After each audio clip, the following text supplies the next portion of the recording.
নমস্কার, প্রিয়াঙ্কাস ডায়েরিতে সবাইকে জানাই ওয়েলকাম। আশা করছি তোমরা সকলেই ভীষণ ভালো আছো। আর আমি কিন্তু আজকে শেয়ার করব আমার লক্ষ্মী পুজোর ভিডিওটা। জানি সবার লক্ষ্মী পুজো হয়ে গেছে, সবাই ভিডিও আপলোড করে ফেলেছে, আমি না হয় একটু লেটেই করলাম।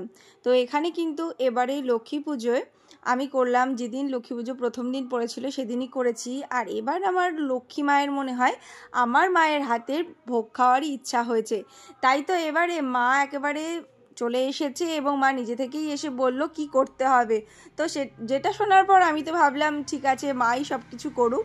আমি শুধুমাত্র মাকে বসে বসে সব গুছিয়ে দিয়েছি, মা বসে বসে সব করে দিয়েছে।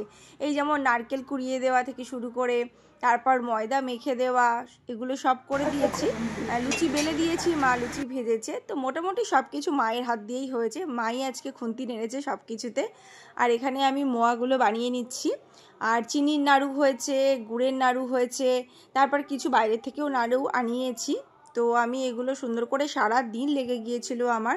আর তার মাঝে মাঝে তো আছে আলপনা দেওয়া। যদিও ভেবেছিলাম এবারে আলপনাটা আগের দিন দিয়ে রাখবো, কিন্তু হয়ে ওঠেনি। তারপর আলপনা দেওয়ার পর নিজেও একটু আলতা পরে নিচ্ছি। এই বছরে একটা দিনই মনে হয় আমি আলতা পরি। লক্ষ্মী পুজোয় কিন্তু প্রত্যেক বাড়িরই কিছু স্পেশাল নিয়ম থাকে। আমাদের বাড়িতে যেমন লক্ষ্মী পুজোতে আড়িতে পুজো করা হয়, এখানে কোনো মূর্তি পুজো আমাদের বাড়িতে হয় না। তারপরে কিন্তু আমাদের চালের ভোগ নেই, অনেক রকম আছে। আর আড়িটাও পাততে হয় অন্য রকমভাবে। তো সেটা আমি আমার মায়ের কাছ থেকে, মানে শাশুড়ি মায়ের কাছ থেকে শিখে নিয়েছি। মায়ের কাছ থেকে এত বছর ধরে ধরে শেখা সব কিছু আমার। আর এবছর তো ভীষণ মিস করছি, কারণ মা চলে যাওয়ার পরে এটা ফার্স্ট পুজো। মা বিছানায় শুয়ে থাকলেও মার কাছ থেকে শুনে শুনেই সমস্ত নিয়মগুলো আমি করতাম। এখানে বাকি প্রসাদগুলো সাজিয়ে নিচ্ছি। তিলের নাড়ু আছে, তারপর আমাদের একটা 8 রকমের ভাজা দিতে হয়, সেই ভাজাটা স্পেশালি রয়েছে। তারপর এখানে মিষ্টি সাজিয়ে নিচ্ছি। আর নারায়ণের জন্য আমি চিনি প্রসাদ করেছিলাম, সেটাও সুন্দর করে করে নিলাম। আর এখানে এক এক করে এবারে সন্ধ্যা হয়ে গেছে, বাইরে চারিদিকে সব আলো ধরানো হয়ে গেছে। এবারে সুন্দর করে সব কিছু সাজিয়ে পুজো করার পালা। চারিদিকে সব কিছু সুন্দর করে সাজিয়ে নিয়েছি আমার মনের মতো করে, যেটুকু সম্ভব হয়েছে। ইচ্ছা তো আরও অনেক কিছু থাকে মানুষের, কিন্তু সবটা যে একবারে ফুলফিল হয় সেটাও না। আর ভোগে কিন্তু আরও অনেক কিছু ছিল, ফল প্রসাদ ছিল, চিড়ের ভোগ ছিল।